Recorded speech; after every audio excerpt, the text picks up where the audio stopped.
Hello guys, welcome to our YouTube channel. जैसा कि thumbnail से आप लोगों को पता चल गया होगा कि आज हम लोग यहाँ पे बात करने वाले हैं बंटवारा से रिलेटेड कि अगर कोई भी संपत्ति का अभी तक बंटवारा नहीं हुआ है तो क्या वो अपनी प्रॉपर्टी को किसी और को बेच सकता है या नहीं बेच सकता है। तो चलिए, एक क्वेश्चन आया था कि अगर कोई एक संपत्ति है उसको अभी तक कोई बंटवारा नहीं हुआ है, उसमें से एक व्यक्ति है, उन्होंने हिस्सेदार है, वो अपनी प्रॉपर्टी किसी और को बेच दिया है और वह दबंग टाइप का व्यक्ति वो जबरदस्ती आके उस पर कब्जा करने की कोशिश कर रहा है, तो क्या वह वहाँ पे कब्जा कर सकता है? वैलिड है या इनवैलिड है? रजिस्ट्री जो है सील डीड हुआ है वैलिड है या नहीं है?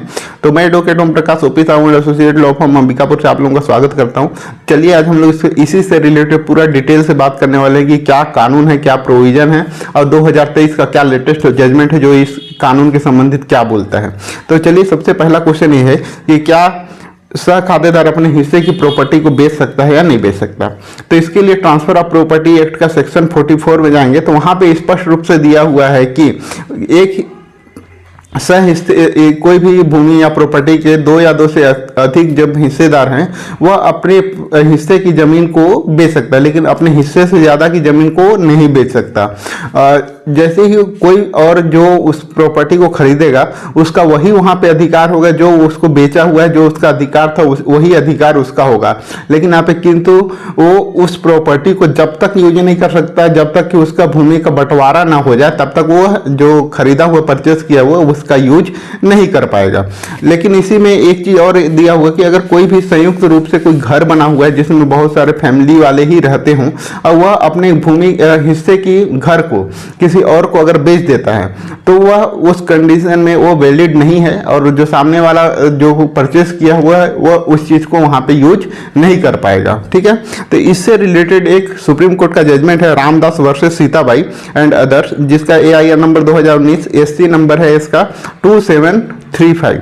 तो इसमें जो पैरा नंबर 17 है 17, इसमें बोला हुआ है कि इस चीज को लेकर कोई भी विवाद नहीं है कि वह सह खातेदार है वह अपने भूमि हिस्से की जमीन को नहीं बेच सकता, जब तक नहीं बेच सकता, लेकिन कब्जा नहीं, जो खरीदा हुआ वो कब्जा तब तक नहीं कर पाएगा जब तक कि उसका बंटवारा नहीं हो जाता।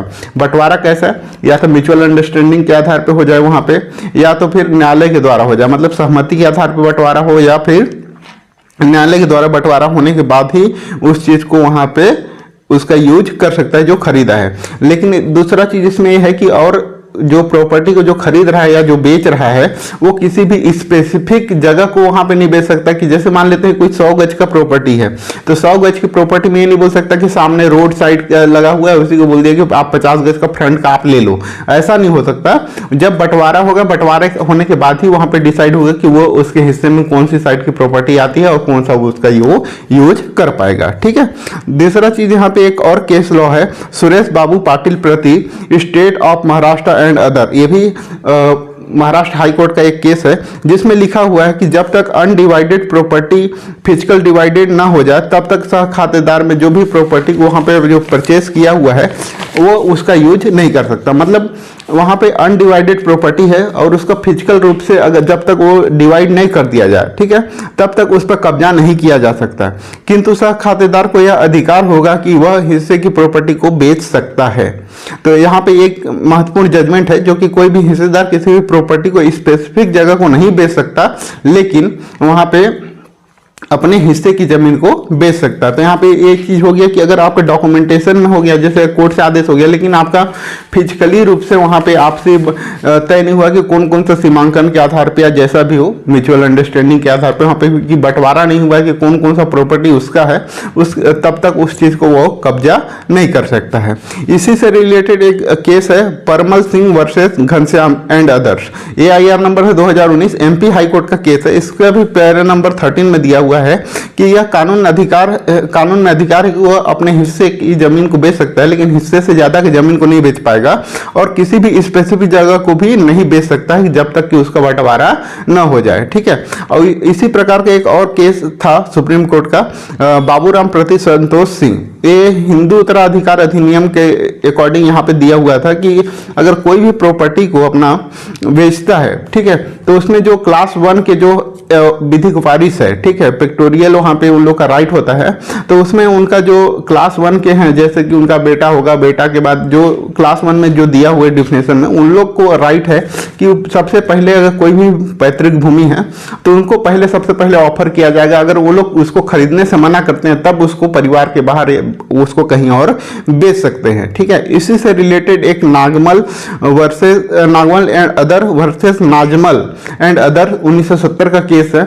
उसमें क्या हुआ था कि एक प्रॉपर्टी को अपने क्लास 1 के जो विधिक वारिस हैं उनको ना बता के किसी और को डायरेक्टली बेच दिया गया था। तो वो जब केस चला तो उनके द्वारा वो उस प्रॉपर्टी को फिर से वापस खरीद लिया गया, क्योंकि वो क्लास 1 का जो उनका हिस्सेदार था वो वहां पे मौजूद था, वो खरीदने के लिए तैयार था, उनको बिना बताए उसको बेचा गया था इसीलिए, ठीक है।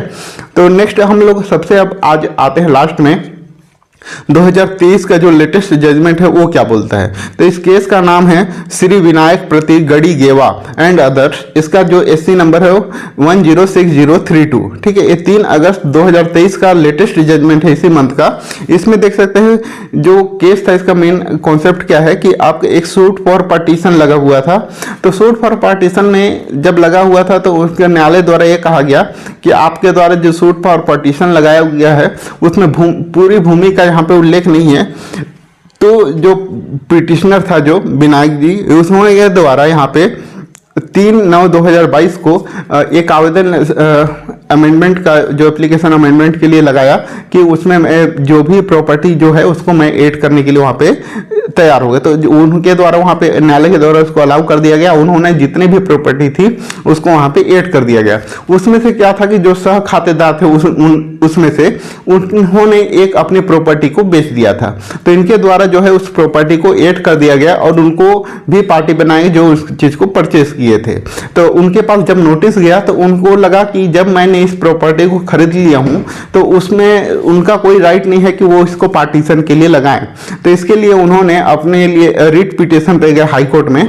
तो वहां पे उनको न्यायालय द्वारा यह कहा गया कि आप यह जानते हुए कि वह बंटवारा नहीं हुआ है, उसके बावजूद भी आपके द्वारा वो भूमि को खरीद लिया गया है, तो आपको यह राइट नहीं है कि उनका पर्सनल जो बंटवारा सूट फॉर पार्टीशन लगा हुआ है उसमें आप वहां पे कुछ भी आप वहां पे बोल सको। तो वहां पे जब आप अपना स्टैंड वहां पे तब तक नहीं ले सकते जब तक उनका वहां पे बंटवारा ना हो जाए।